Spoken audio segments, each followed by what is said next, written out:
everybody! I am so excited to be able to bring this review to you today.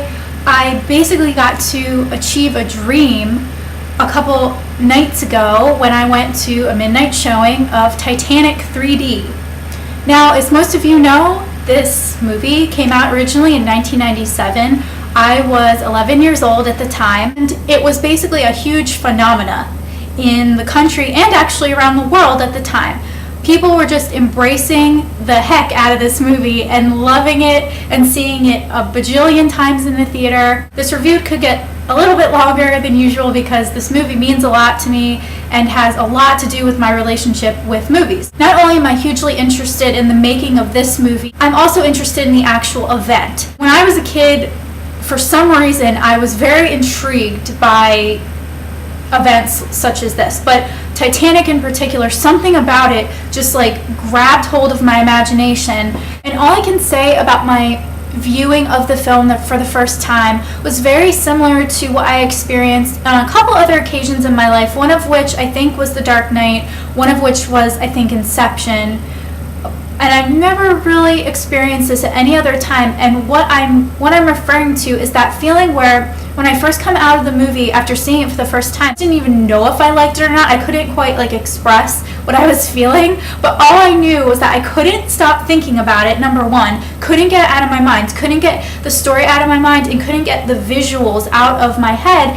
And when I woke up the next day, I wanted to see it again so bad. And that's what happened to me with The Dark Knight, Inception, and Titanic. It's the only three times that I can think of right now where that has happened. Pretty much it all revolves around James Cameron. James Cameron is the director of this movie, as many of you know. I think the passion and the love and the obsession that James Cameron has for the event, the historical event of Titanic and the ship itself, and all the events leading up to it, all of the history surrounding it, I think it's just really evident. Not only was there a absolutely unprecedented amount of research put into the film that helped create the gorgeous costumes and the phenomenal sets where they basically rebuilt huge sections of the ship. Part of the way I've always looked at Titanic is I've always seen it as kind of like multiple movies in one movie. There's multiple storylines getting woven throughout, and it's just done so beautifully. You start the movie off in the present day, and it's kind of like a mystery type film where you have some fictional characters who are diving down to the wreckage. Sure enough, Rose, our main female character, gets incorporated into this part of the story, and she is the one that's going to take us back in time like magic to April 1912 in the port at Southampton, and we're going to go on Titanic's maiden voyage. This is where, through this awesome use of computer-generated imagery that I think still looks so good. It's one of the things I was really loving when I was seeing it in this new 3D incarnation. And yes, for the first half of the film, I would say it's about the first half, is basically the focus of the story is a romance developing between two characters played by, of course, Kate Winslet and Leonardo DiCaprio. They are fantastic, but then everything, of course, changes when they hit the iceberg. It's really dramatic the way it's presented in the film. It's like the movie shifts again, and you're in this whole other film almost it's action, suspense, it's a thriller. You're like on the edge of your seat, there's crazy action going on.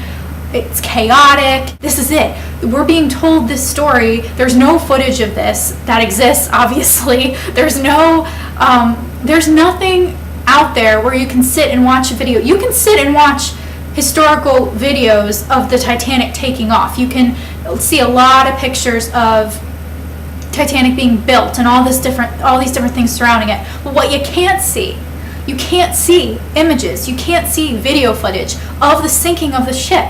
Just like a lot of historical events, that somebody like James Cameron, who's so passionate about the event and knows so much about it, it's a good analogy. It's like his wealth of information and knowledge about this event is so deep. It's like as deep as the Titanic is sitting down 2.5 miles below the surface of the ocean. Like, that's so corny, but it's true. I think some people almost in their mind are like, oh, well, that was a little over the top, or oh, did that particular thing happen?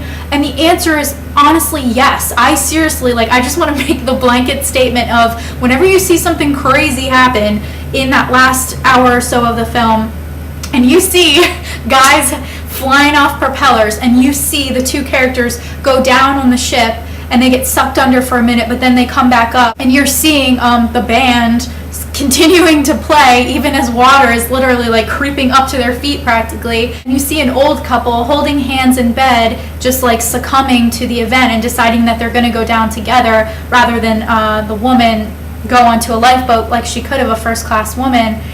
That's all true. It's all based on real stuff that happened. Interesting thing, I know so much stuff about the sinking of this, but I just have to try to throw these things in there because they're so interesting. In the mid-'80s, when they discovered the wreckage, up until that point, they didn't know for sure whether the Titanic sunk in one piece or snapped in half.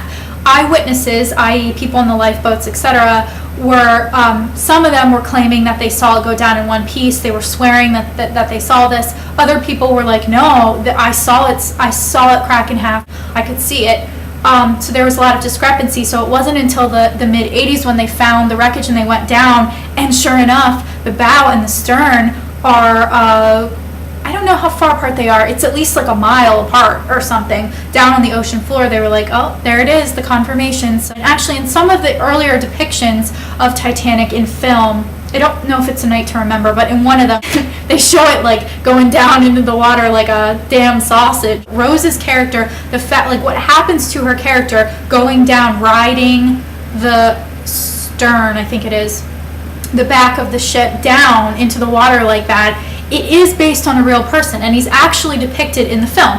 There was a baker on the ship. He was an employee of the ship, and he was one of the few people pulled out of the water, and they show him, actually, you can see like a guy, he's kind of in a baker's uniform, and they even show him like taking a swig out of his flask a time or two because he was drunk. He was getting drunk during the sinking, and that baker man, the drunk guy, that's how he survived. He stayed on the ship as long as possible, just like our two lead characters do, rode the stern down like that, got sucked under temporarily.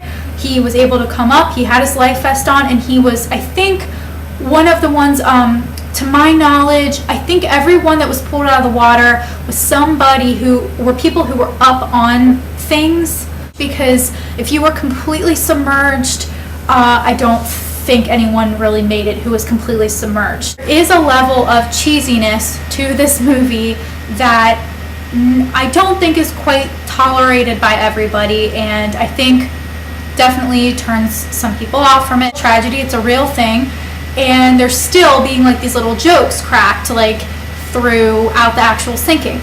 For me, I think that it works in the movie. Straight up drama. It is not meant to be funny. You are not laughing. You are either watching it or you're crying from it. And we all know there's a lot of movies like that that are an extremely useful tool to teach people about historical events, an important genre that we all respect. James Cameron just didn't choose to do it that way. It's just that James Cameron decided to put some jokes in there and make it and just have this lighthearted element throughout. And the humor is a little cheesy, and there's a little bit of corny dialogue. Going to have a very fictional romance, like as kind of the main thing, with the historical event as more of a backdrop. But the great thing about the movie is you don't lose any of the historical significance. I should talk about the 3D element of it. I felt like I was seeing the movie in a whole new way, and for me to say that, that's saying a lot, because I've seen the movie a lot. And I noticed little details and little things that I never noticed before. The 3D looked very sharp and clean to me. So Titanic 3D, I give a 10 out of 10. A 10 out of 10, which I don't think I've gotten to do yet on this channel, because a 10 is reserved for my favorite movies that I can watch any time of the day. Awesome if you watched the whole thing, me talk about this. Anyone that knows me in my personal life knows that there are very few subjects I can talk as much about and know as much information about as Titanic the movie and Titanic like as a historical event. Titanic fanatics like me, please comment and show yourselves and reveal yourselves to me. If you like this review, you want to see more from me in the future, you want to check out my old reviews, you can just go right ahead and subscribe to this channel. That would be so awesome.